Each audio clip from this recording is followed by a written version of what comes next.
Hi everyone, welcome to अपना college. और आज हम बात करने वाले हैं ब्लॉकचेन के बारे में।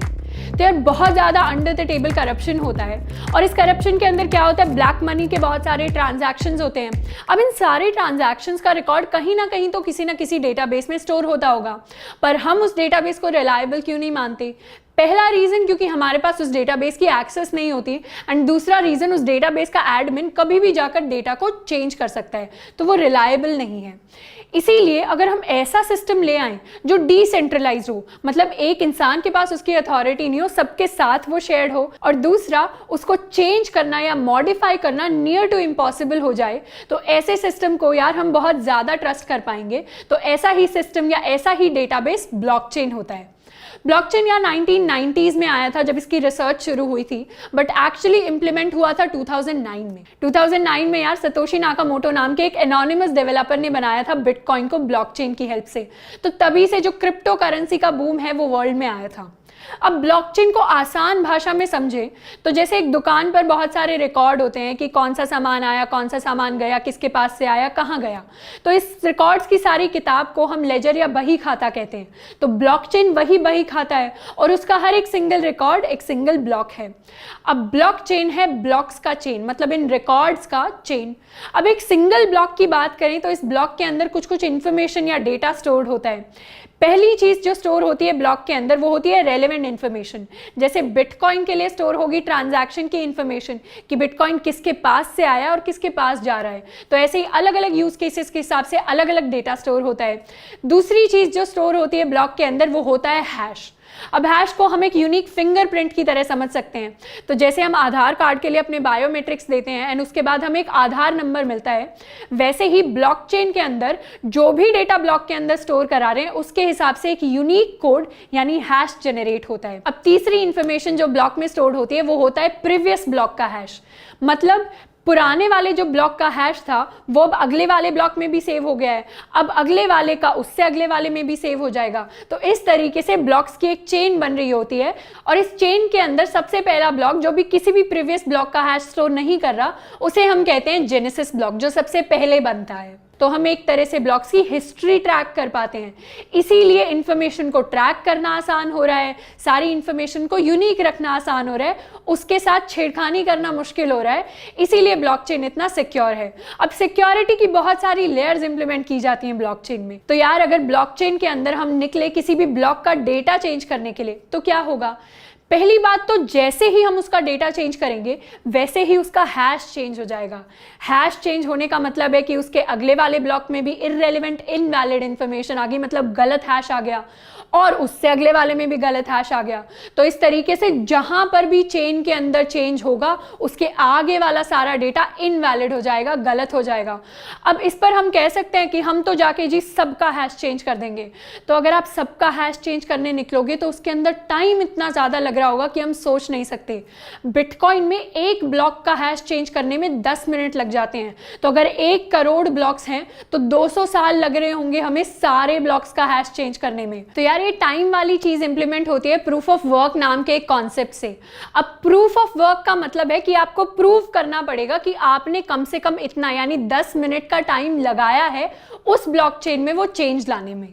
और तीसरी एक एडेड लेयर ऑफ सिक्योरिटी जो इसके अंदर आ रही होती है वो ये होती है कि नेटवर्क के अंदर जितने भी लोग हैं उन सब के पास पूरे के पूरे ब्लॉकचेन की कॉपी है। मतलब अगर आप एक कॉपी के अंदर चेंज करना चाहें तो आप नहीं कर सकते। आपको क्या करना पड़ेगा, अपना ब्लॉक जो है जिसे आप चेंज करना चाहते हैं वो सबके पास शेयर करना पड़ेगा।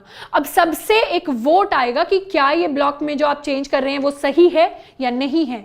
अगर चेंज सही नहीं हुआ, मतलब मेजॉरिटी ऑफ द लोगों ने वोट किया कि आप टैम्पर कर रहे हैं हमारे डेटा के साथ, तो क्या होगा, तो आपका जो चेंज है वो रिजेक्ट हो जाएगा और चेंज नहीं कर पाओगे। तो इस तरीके की वोटिंग सिस्टम को हम कंसेंसस रूल कहते हैं ब्लॉकचेन के अंदर। तो अगर आपको कोई भी नया डेटा ऐड करना है, नया ब्लॉक ऐड करना है, तो भी पहले आप 10 मिनट लगाकर उसको क्रिएट करोगे, उसके बाद सारे नेटवर्क में आप उसको शेयर करोगे, एंड जब मेजॉरिटी लोग बोलेंगे कि ये नया चेंज सही है तभी वो ब्लॉकचेन के अंदर ऐड कर रहा होगा। तो इस तरीके से यार अगर आपको ब्लॉकचेन को हार्म करना है तो पहले तो आपको बहुत सारा टाइम लगाना पड़ेगा हैश चेंज करने में, और दूसरा आपको more than 50% of the network को ओन करना पड़ेगा मेजॉरिटी वोट के लिए। तो यार ब्लॉकचेन बहुत सारी डोमेन्स में आजकल यूज हो रहा है। सबसे बूमिंग जो डोमेन है वो है क्रिप्टो करेंसी की डोमेन। क्रिप्टो करेंसी में अगर बिटकॉइन का एग्जांपल ले तो बिटकॉइन की वैल्यू आजकल इतनी बढ़ गई है। अब बिटकॉइन ने क्या किया है, बीच के जो बैंक्स, जो मिडिलमैन होते थे, उनको एलिमिनेट कर दिया है। पहले अगर इंडिया से यूएसए मुझे पैसा भेजना होता था तो हम यहाँ से रुपये भेजते थे, बैंक के पास वो जाता था, बैंक उसको डॉलर में कन्वर्ट करके यूएस भेज देता था और अपनी कुछ बीच में फी चार्ज कर लेता था। अब मुझे डायरेक्टली क्रिप्टो करेंसी भेजनी है तो मैं डायरेक्टली बिटकॉइन को भेज सकती हूँ एंड उसके अंदर जो फी होगी वो बहुत ज़्यादा कम है as compare to banks. And जैसे gold asset to asset transfer होता है, वैसे ही बिटकॉइन भी बिटकॉइन टू बिटकॉइन ट्रांसफर हो जाएगा, कोई कन्वर्जन नहीं हो रहा होगा करेंसी का। उसके अलावा जो यूज केसेस आते हैं यार, वो होते हैं रियल एस्टेट की डोमेन में, जहां पर नोटरी का काम आजकल ब्लॉकचेन की हेल्प से हो रहा है।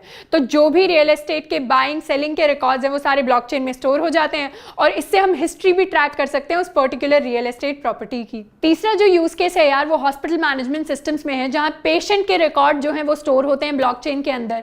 तो डॉक्टर्स जो है रेलेवेंट इन्फॉर्मेशन को एक्सेस कर पाते हैं एंड पेशेंट्स का डेटा भी सिक्योर रहता है। तो यार हम ब्लॉकचेन्स का यूज कर सकते हैं प्रोजेक्ट्स के लिए, स्टार्टअप्स के लिए, बिजनेसेस के लिए।